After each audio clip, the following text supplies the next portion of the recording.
today, you know, just for people in Europe, in case I forget it at the end, today is the last time, you know, that you have to come an hour earlier than usual. And then next week we are in April, and then we go back to the usual starting time. Glad that you were able to accommodate that change. Last week, we have explored a question from within the web of life together by way of engaging with a plant relative or a plant ally. And I think it worked quite well. And I was really happy to see all of you bringing your plants. And some people were very surprised and just last moment, you know, found a plant somewhere in the room, and others had heard about it the time before. So I think it was very sweet experiment to make together. And I've heard from a few people, and some said, you know, they're never going to have the same relationship again with their plant after this. And I think that's exactly, you know, what we want. We want to change and shake up our habitual ways of being in relationship, or actually not being in relationship, by looking at this in a very different way. And then through that, new openings start to show themselves. They have always been here, but we couldn't see them because of our fixed views and ideas how things are. And that's what the earthworm practice is all about, you know, to metabolize those old ways of seeing and being and open up new ways, expanding our consciousness into a deeper and fuller relationship with our world at a time where so much, you know, new information is starting to come through. And if we are staying in our boxes, we won't be able to relate to it. So, you know, kind of rattling up that box, and it might be a little bit upsetting and stretching, you know, sometimes a bit uncomfortable, but that's exactly what's needed in order to participate more consciously in this transformation, in this transition, you know, from one era to another era, which has happened many times, you know, in history. But, you know, that's for us, it's the first time in this lifetime, at least. And it's lovely, you know, to be together as a community, because it's something we all don't have much experience in, no experience really. So we can support each other and, you know, walk into this together. And, you know, as we are training ourselves to sense and consciously experience our deep embeddedness in the web of life, our mind's capacity for being and staying in relationship to what emerges from the field expands and refines. And the mind is naturally vast and expansive, and it's not at all confined to the brain. But the mind, we are in the mind, you know, the mind is throughout the whole body, and we are inside of it. But very often, you know, in our experience, the mind is clouded over by greed, hatred, and delusion. And the habitual stories, you know, we tend to tell ourselves when we are under the influence of this. And in the Pali Canon, it's called the 5 hindrances. And they are like certain repetitive thought patterns we tell ourselves, and they are based on early coping strategies, early trauma strategies. And then, you know, they form the core of our personality structure, and it's repetitive, you know, it's a repetition compulsion as long as the contraction and the information which is stored in the body isn't really metabolized and digested and freed up. There will be this repetition compulsion. And the 5 hindrances in the Pali language, they are called nirvarana. And if we are translating that word literally, that means wandering incorrectly, which means, wandering all over the place in a way, which has nothing to do with what is, but is rather some undigested coping strategy from much earlier. So we are bringing the past into the present, and we are actually never fully in the present, but we are in the past. And then the time comes, as we are strengthening our capacity for awareness and mindfulness, that we slowly catch ourselves and then attending to what is happening and slowly opening up the space. And if the hindrances are absent, then the mind is naturally expansive, wide open, and settles. And we call that, samadhi, one of the 7 factors of awakening. Samadhi, which, we can translate as collectedness of mind, stability of mind. Sometimes it's also translated as concentration.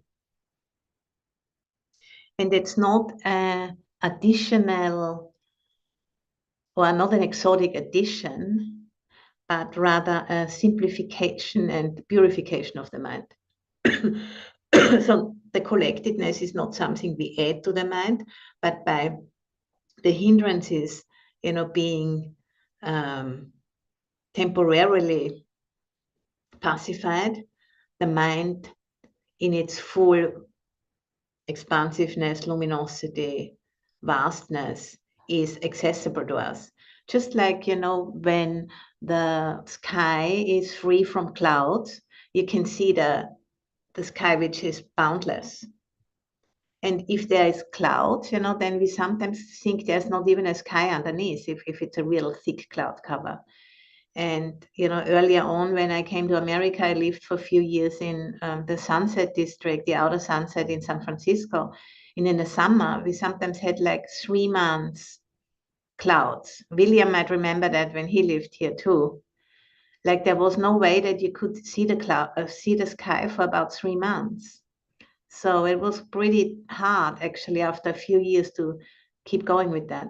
And it's like that. It can be, that we are constantly obsessing and lost in those nirvana, in these incorrect wanderings. But the sky is underneath. And it's a simplification and a purification when we are able, to connect with the sky. And the nirvana, the incorrect wanderings, are actually, a complexification, making it all more kind of, complicated, really. And then we are relating in our lives in ways, which are not in accordance with reality. And through that, we are somehow, also creating our lives, in a way which we actually don't want, but because of the repetition compulsion, we start to make it happen. And the practice, is not about trying to get rid of those patterns or going somewhere else, but it's simply about adding something to it, which is, this something is mindfulness and awareness and interest to what is already happening. And through adding that mindfulness and awareness and interest, we start to see more clearly, So if we say yes to what we're experiencing, we can drop deeper into it, and then we start to come to a place which is not so crowded, which is more open, simple, and then we can see more clearly.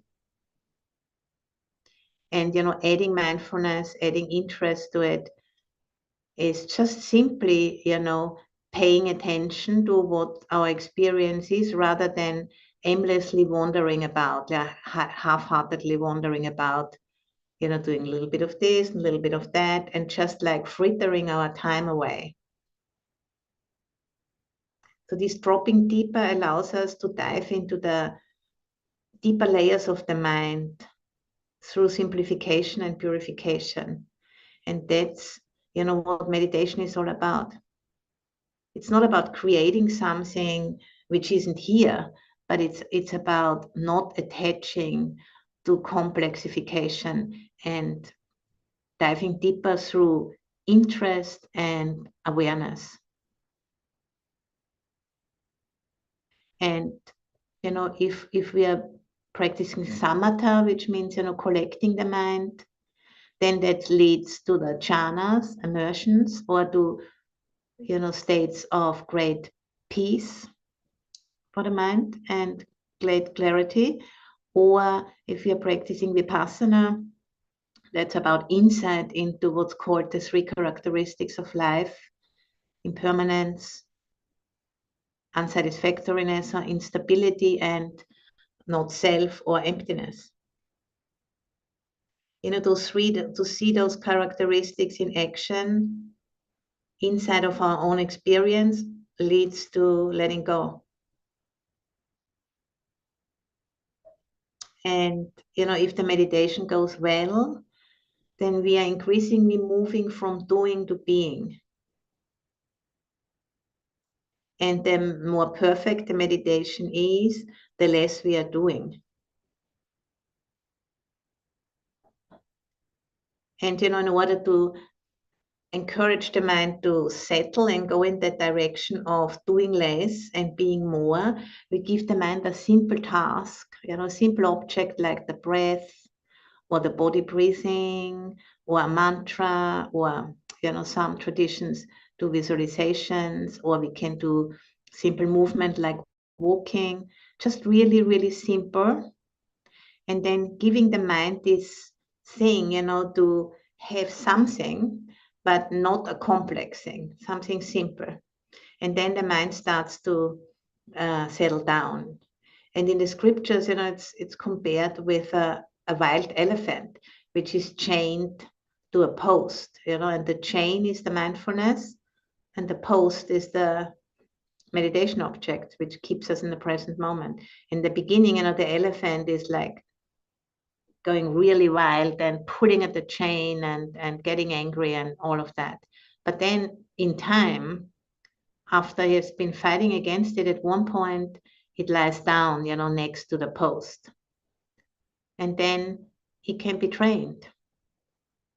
And then that huge power, which is in this big body, can be used, for diving deeper and for insight.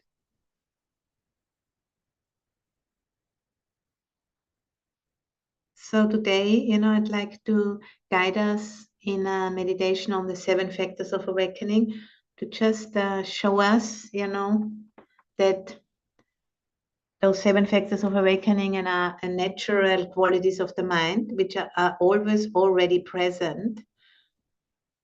We just need to, make a conscious effort to notice them, and through noticing them, we can train them.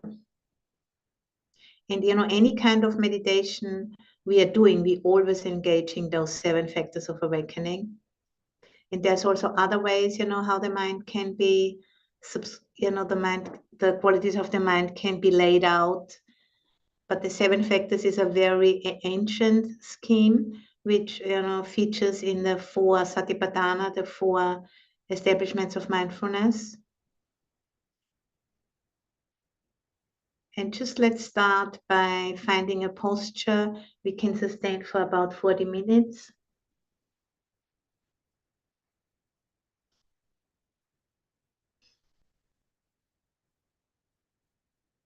And allowing the breath to take you into the body.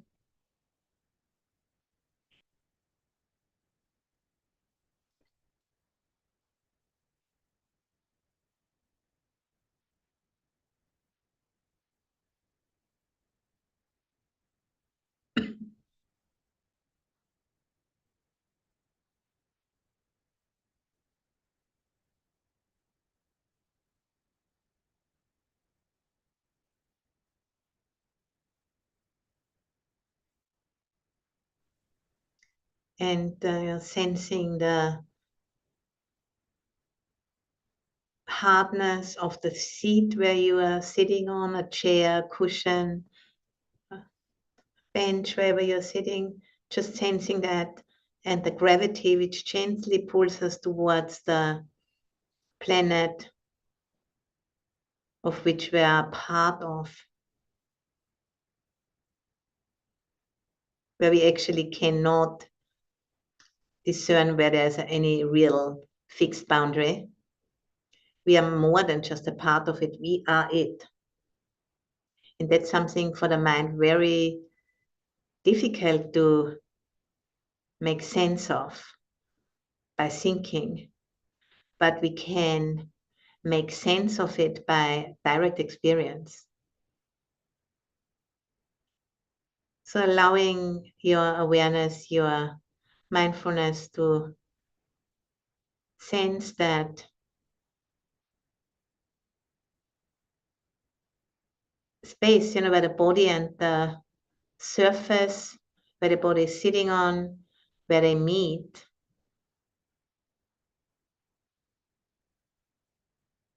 And as we are staying with that, we become aware that this is not a fixed boundary. It just appears to be like this. And there's lots of things, which appear a certain way to our sense organs. But then, if we're expanding the capacity through dropping deeper, it starts to display very differently. And that's exactly where our work is right now, to grow out of this habitual ways of limiting our sense experience and acknowledging, that we are at a threshold where our capacity for relationship with the biosphere is changing simply because it needs to. Because we have hit, the limits of what the biosphere can support. So naturally, the self-regulating intelligence of this process we call planet Earth comes up with some kind of answer to that. And the answer is that more and more of us sense that we are not separate.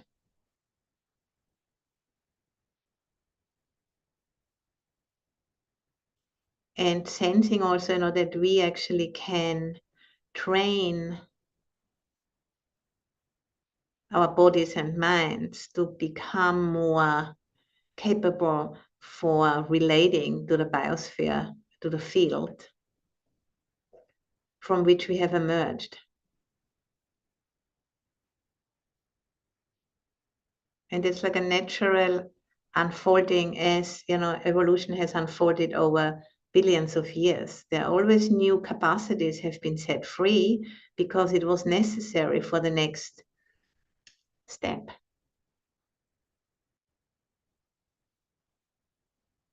And, we can consciously make ourselves available for that work by using those very ancient methods, but continuing to go further and further with them as these openings, become naturally available.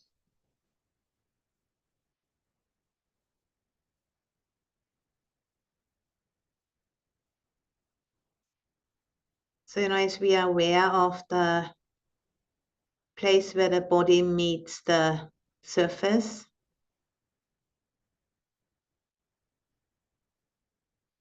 and we can, maybe sense that this is not a concrete, even concrete, isn't really as concrete as we think. a blade of grass can come through concrete if conditions are in place. There's nothing impermeable other than even, ignorance is not impermeable if we apply ourselves, because of simply of the fact that everything is arising and ceasing. Not just like a breath or, the seasons, but whole world systems, whole narratives, civilizations.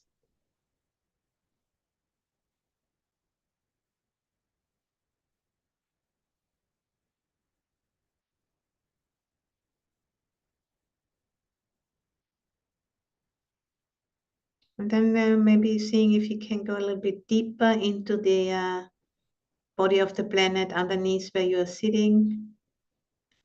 And if that, doesn't really come about for you, then knowing the absence of it is also a way to be aware.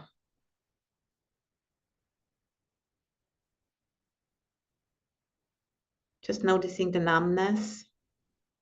It's a first step towards being in relationship.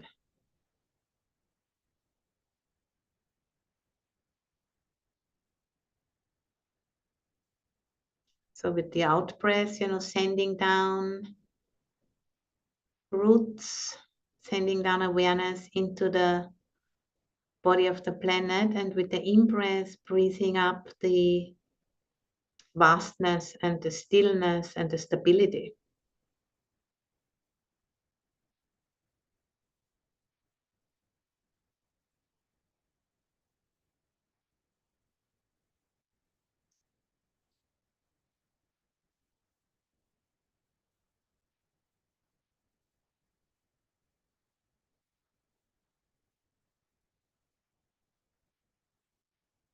And the power which resides there, which powers us.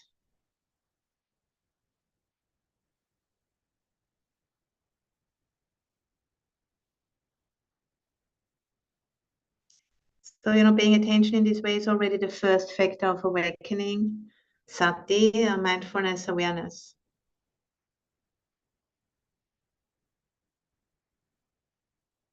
And then, really staying with that, having interest in it, allows us to drop deeper. And that's the next factor of awakening, in the Pali language called Dhamma. And we can translate it as interest.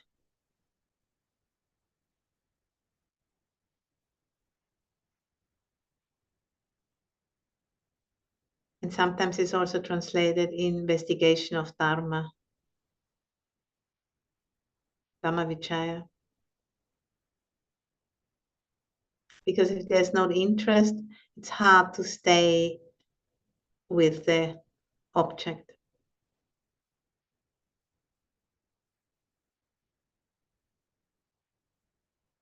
Then in order to stay, we need some form of energy. If there's interest, energy is quite naturally emerging. If there's not so much interest, we have to put in more energy. That's the next factor of awakening, virya.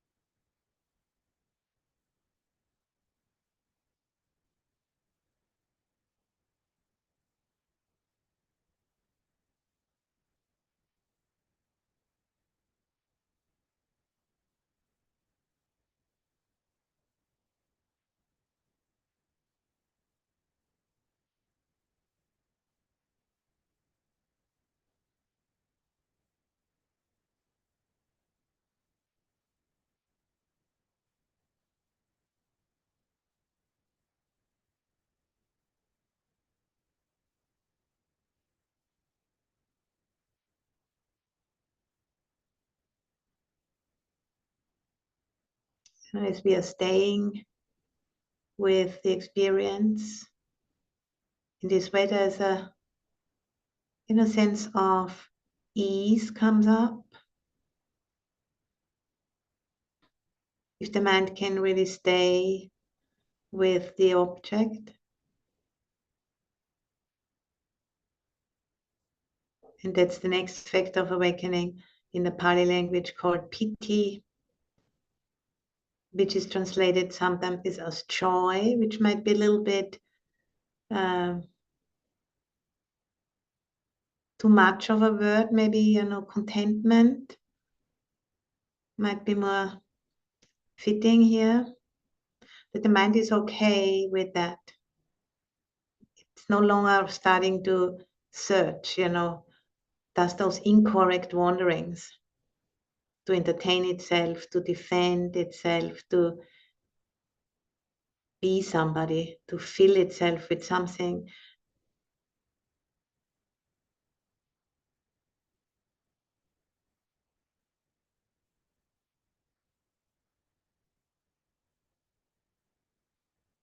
So mindfulness, sati, interest, dhammavichaya, energy, virya, and piti, ease, like a subtle joy,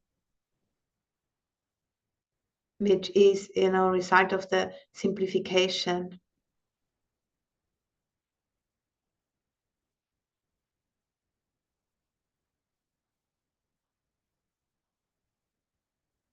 And then naturally, as the mind experiences that, it starts to calm down, which is the next factor of awakening, passaddhi or calm. So, as soon as that joy arises, the piti, from then onwards, it's quite effortless as the remaining factors, arise. Because a mind which is like having some kind of joy or contentment naturally calms down, no longer looking for something else.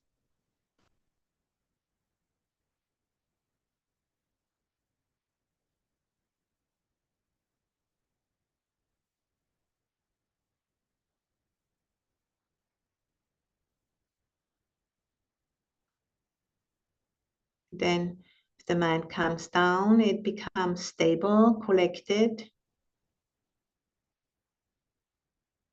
focused. And that's the next factor of awakening, samadhi.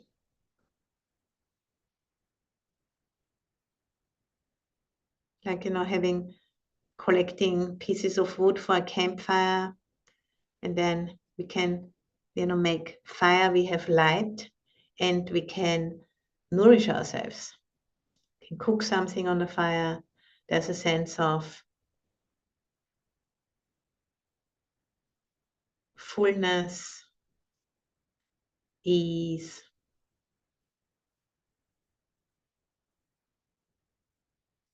being in relationship, no longer wondering about looking for something better than this.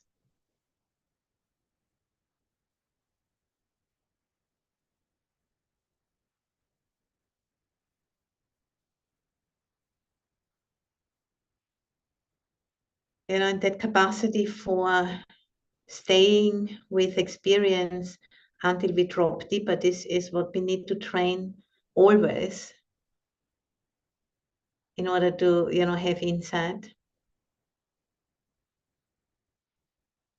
in terms of, spiritual practice and liberating the mind from ignorance. But now it's also about, in order to sustain life, human life on this planet, we really need to urgently take an interest in the parameters of life as they are presenting themselves, and really take an interest rather than trying to get away from them. Controlling them, subduing them, extracting, just constantly pushing against. rather than aligning ourselves.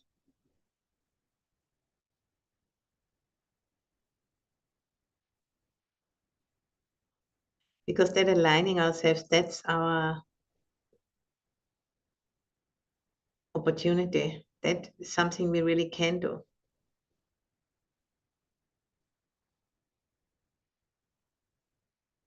And then there's the seventh factor of awakening, which is upekkha, evenness of mind, sometimes also, translated as equanimity. And it's a sense of acceptance and they're sometimes compared, with the love of a grandmother who has seen so many different things, and who is no longer trying to control, but who knows that people have to learn from their own experience. And just being there for those, to come back again and again and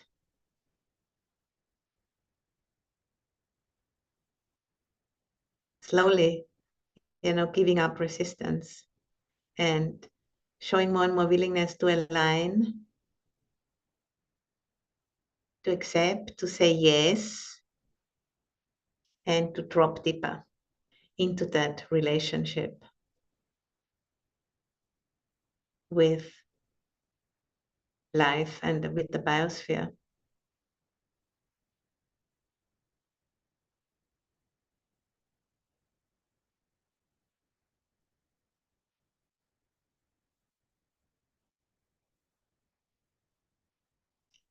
So as the mind, is settled in this way with the seven factors being present, there is a sense of ease and spaciousness,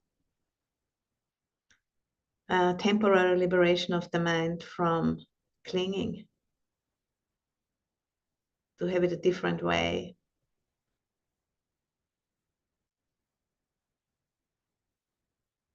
And my first teacher, Ajahn Buddhadasa, called that a little nibbana, giving us a taste of the summum bonum of the practice.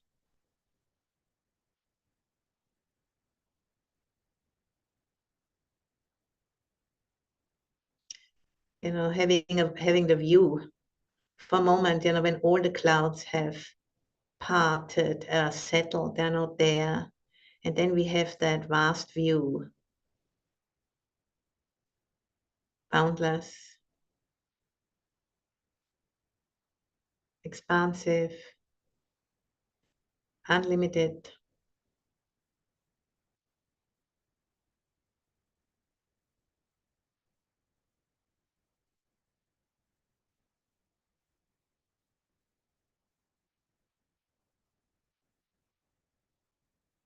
And sensing, into the fullness of that openness.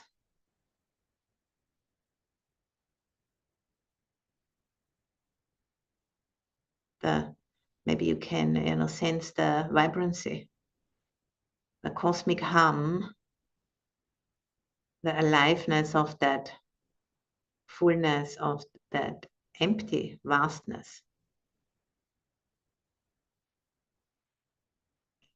which gives birth, to every thing we can see, touch, feel, hear, smell, taste.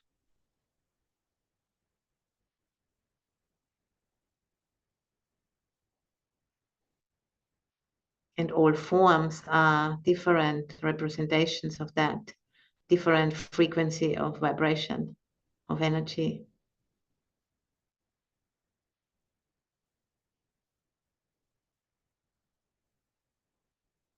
Our bodies, our minds, biosphere at large, the whole cosmos.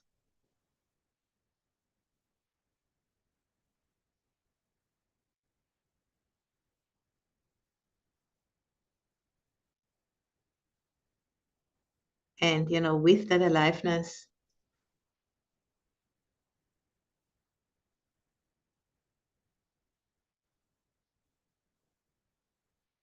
there is information which is coming through.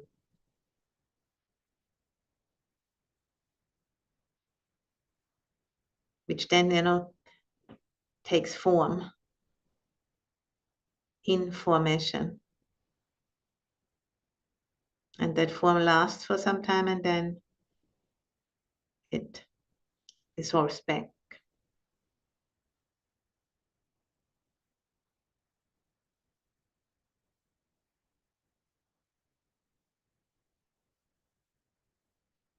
And as we are, taking an interest in what we are experiencing, we start to drop deeper by saying yes. And then it starts to open up.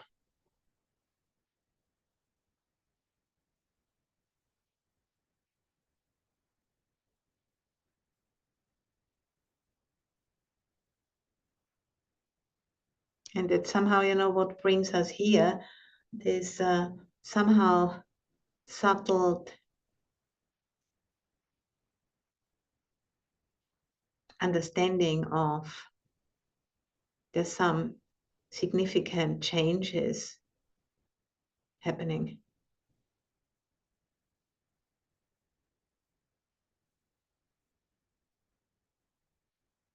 We're in an era of transformation, like many have been before, but for us it's something new.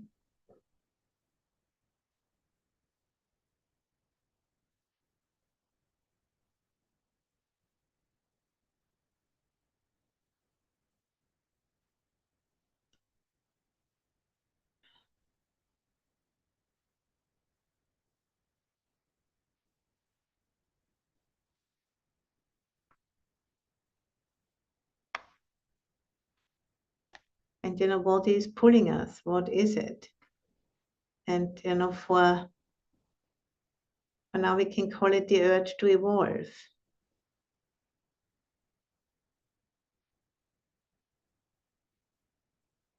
Which is not a personal urge, but it's something which we all somehow sense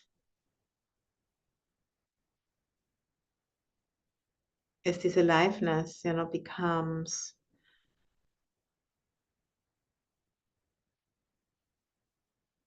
conscious.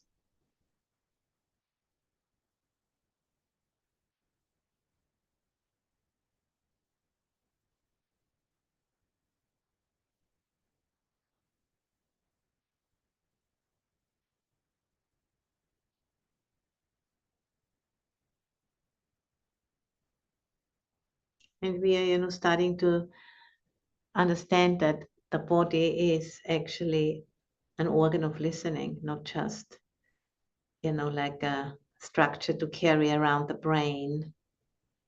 And that's much more than this. The whole body is experiencing and participating.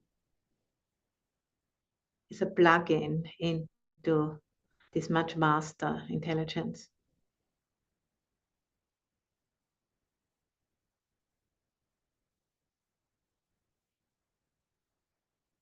That's just an update,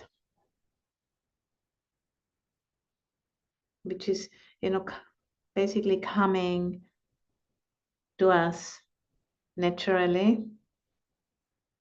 And if we are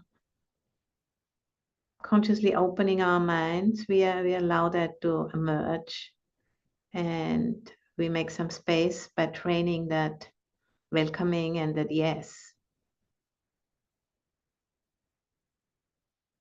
Because this is how evolution has been operating since billions of years, starting with super simple life forms, and now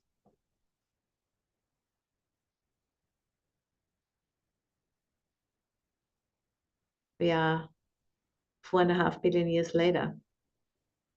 Here we are still continuing with that.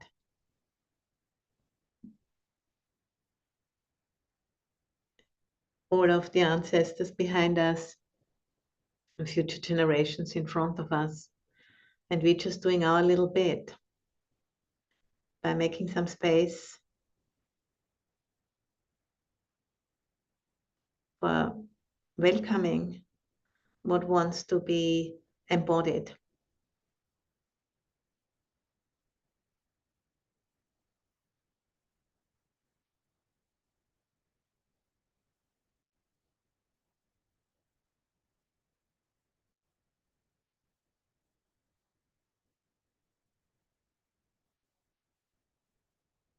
Simply by sensing and feeling into the body. That's what we need to train now at this point in history. Coming down from the thinking mind. There's been enough of that. There needs to come a balance.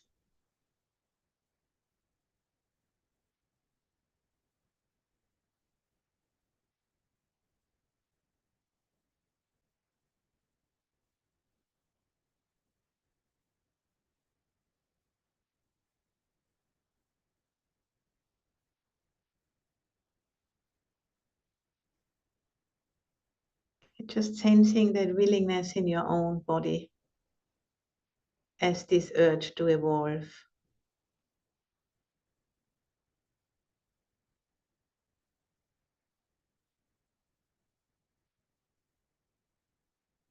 This is enough, for getting started with this.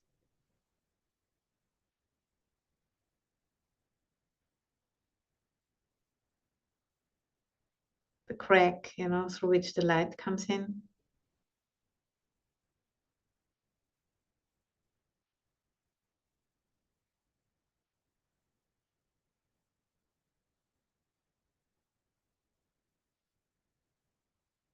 And shining a light on the situation which changes that situation forever.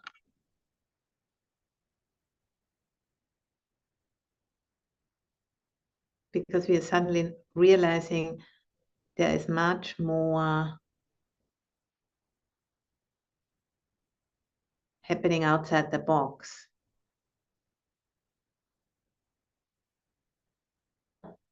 It's like a set of nested Russian dolls.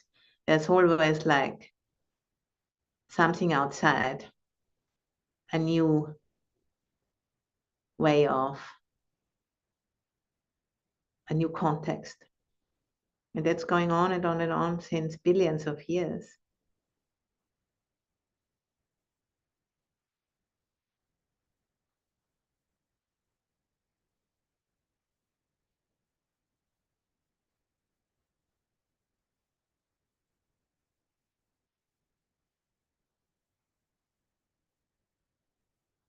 And it starts by what's happening right now, by really saying yes to that and dropping in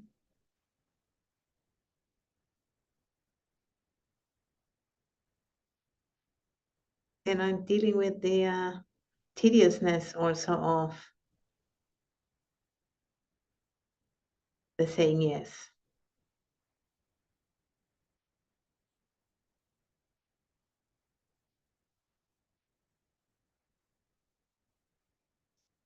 And the fear, the doubt, the boredom, all of it. It's all part of it. And that's why community is so important.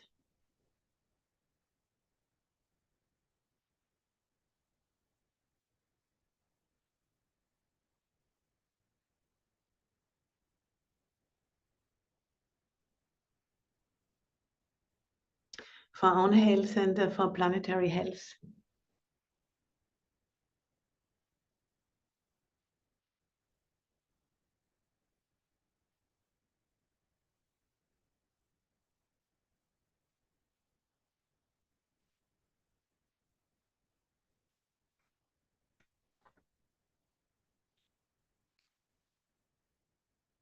And really honoring, that form of knowing in yourself, because I think that's what brought you here to this group. Really honoring that.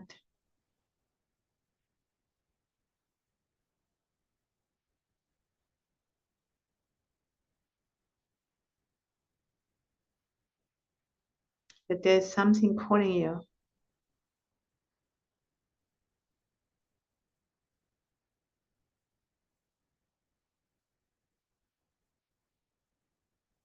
And that you already know something about this urge to evolve.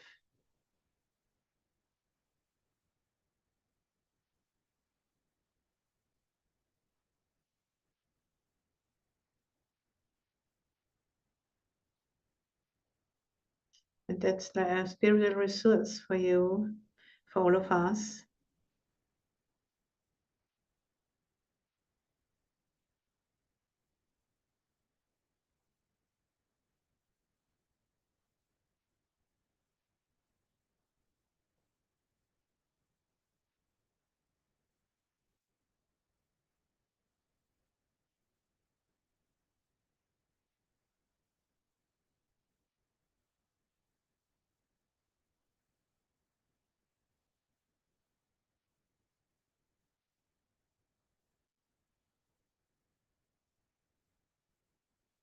So all of our ancestors, which actually provide the soil we are sitting on,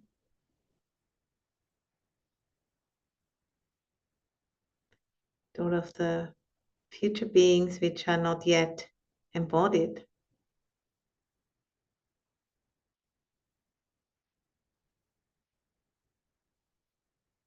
And seeing, our place in this long, long lineage of living. And then the lineage of the transmission of the Dharma inside of that.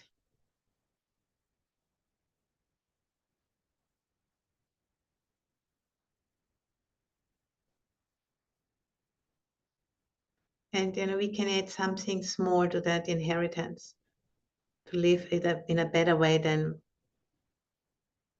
when we got it at our birth. So that future generations may find a bit more space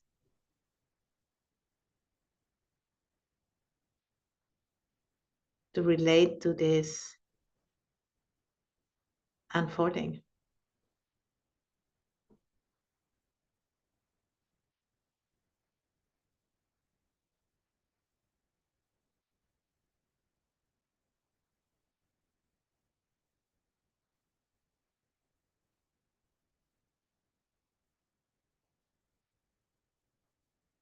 So we're really using our intuition to sense into this. Intuition is a relational sensing and feeling and thinking. It's a different way. It's not just about me.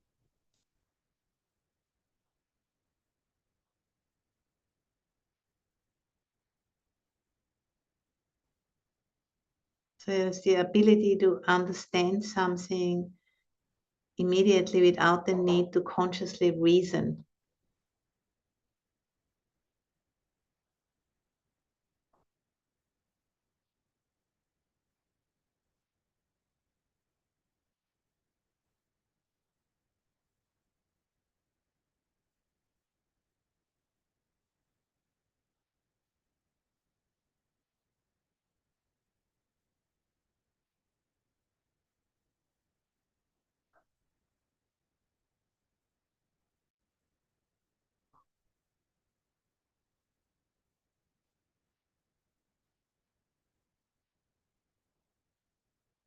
Then, for the remainder of the meditation, just, becoming aware of that which knows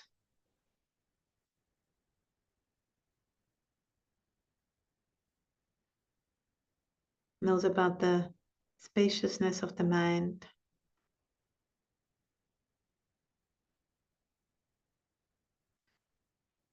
Like, the capacity of a mirror to reflect.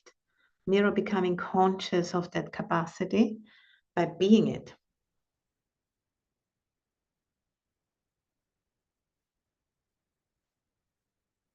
Just being what it is.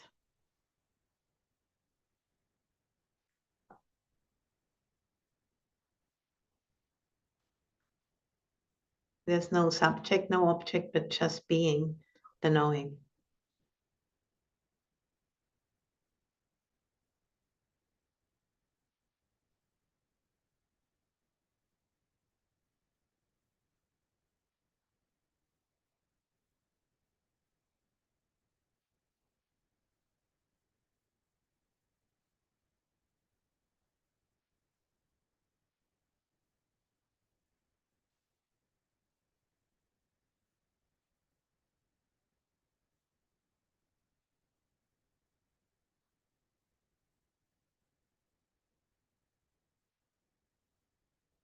And maybe, you can open your eyes from just looking down, on whatever is in front of you.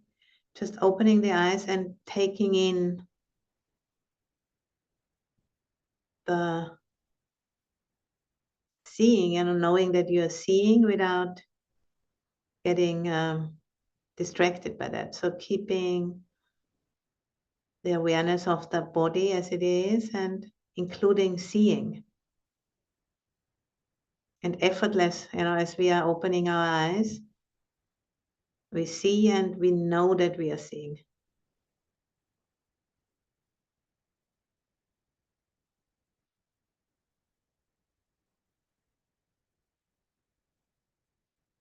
So that's that, reflection capacity of the mirror. We know that we are seeing.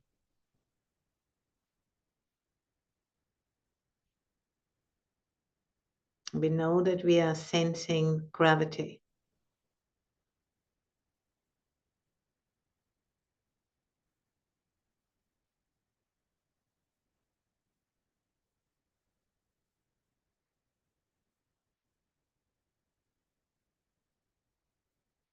That's the refuge in Buddha, this knowing.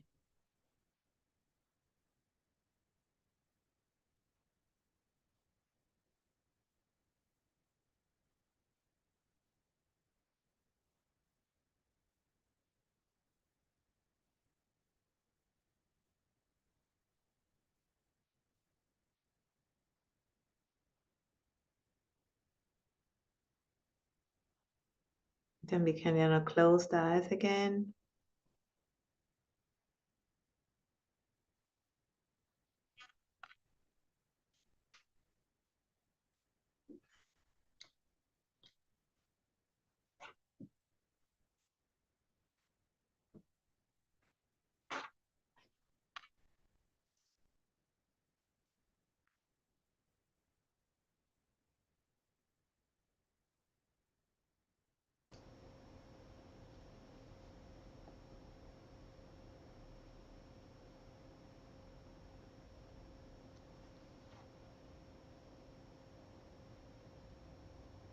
And then, for the last part of the meditation, I'd like to share with you a beautiful quote, which is called the Four Dharmas of Gampopa. Gampopa is one of the masters in the Vajrayana Khachu lineage, and it goes like this.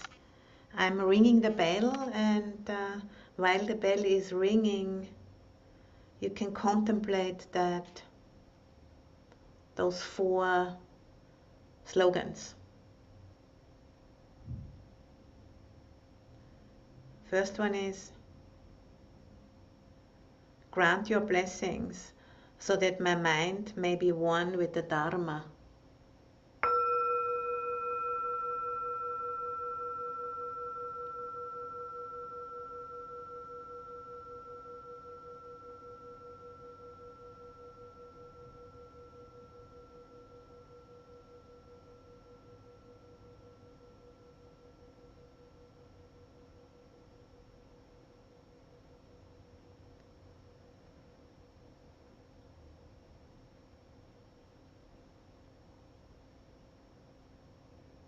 Grant your blessings so that Dharma may progress along the path.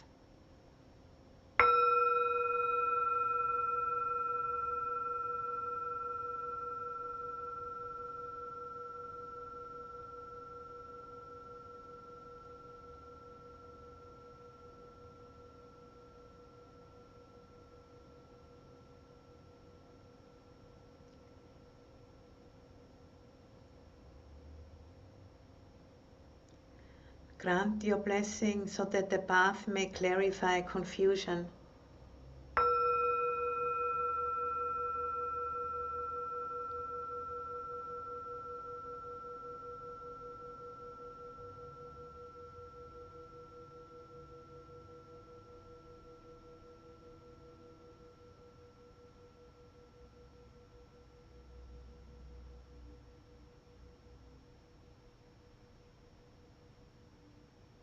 Grant your blessings so that confusion may dawn as wisdom.